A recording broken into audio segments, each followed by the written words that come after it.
Today, we're going to talk about something that's happening inside all of our heads every single day. It's this battle for your mind. And figuring out how it works, well, that's the real secret to getting back to your natural state of joy. So let's just kick things off with a question, a really important one. Inside your mind, who are you actually listening to? Is it the guard or is it the priest? Now, I know that probably sounds a little weird right now, but trust me, by the end of this, that question is going to make all the difference. To even begin to answer that, we first have to meet the two characters at the very heart of this internal fight. These are the two voices that are always competing for your attention. Okay, so on one side, you've got the mind guard, the Mun Kachokidar. Just picture a simple watchman at a gate. His job is super clear. Open the gate, close the gate. That's it. No judgment, no second guessing, just simple, clean action. He's there to protect you. But then you have the mind priest, the Damag Kapandit. Now this guy, he doesn't really have a job. What he has are endless thoughts. He just kind of hangs out by the gate, giving his opinion on everything, overthinking every little detail until he just completely wears you out.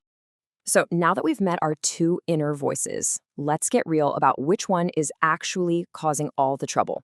It's time we put a name to the real thief of our happiness. And there it is. It's that simple. Overthinking. That constant mental chatter, the endless what-ifs, the I should have done this, I should have said that. That is the mind priest at work. And it is without a doubt the single biggest thing that robs you of your happiness. It just drains your energy and makes everything feel so complicated. And that brings us to a really, really important turning point here. We're about to uncover something fundamental, a core truth about how your mind is actually supposed to work. You know, we tend to think that feeling stressed out, anxious, or worried is just normal. It's just part of life, right? We kind of accept the struggle. But I want you to ask yourself this. What if all this internal conflict, this nonstop overthinking, what if that's not your natural state at all? And this is the big realization. Feeling good is your mind's factory setting. It's your default mode. See, happiness isn't something you have to go out and build from scratch. It's what's already there, waiting for you. The moment you get the disturbance of that mind priest, that overthinking, out of the way. Okay, so if feeling good is our default setting, then how in the world do we get back to it? Well, the answer is in learning how to activate this amazing inner protector that we're going to call the feel-good mediator. Let me give you an analogy. I want you to picture this. It is pouring rain outside. I mean, a real storm. But you're inside a room, totally warm, totally dry.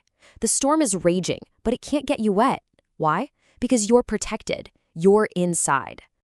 And that right there, that simple image, illustrates a huge truth. Situations like that rain, they happen outside of us. But our feelings, those are generated inside of us.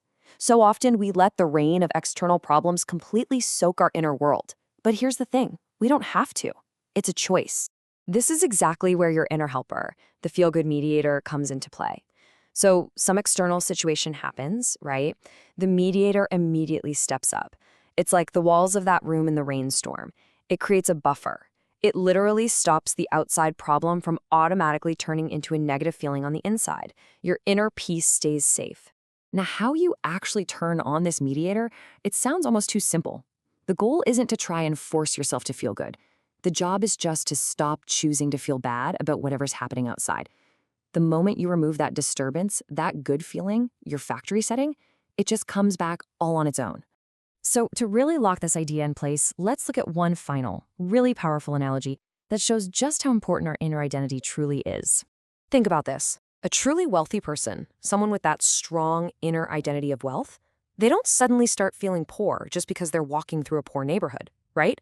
Their internal reality is solid. It isn't shaken by what's going on around them. It's the exact same principle. If your inner identity is rooted in that feel-good default state, no external problem can make you feel emotionally poor. All right, let's tie all this together. These are the truth lines. First, feeling good is your factory setting. It's your natural state. Second, overthinking, courtesy of the mind priest, is the thief that steals your happiness. Third, remember the rain. It can't get you wet if you stay inside. And finally, and most importantly, your inner identity is what truly determines your inner state. And that leaves us with this powerful idea. This whole battle, it all comes down to strengthening your inner world.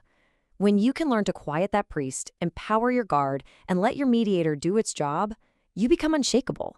You take back the joy that was always, always yours in the first place. So the only question left is, who are you going to listen to?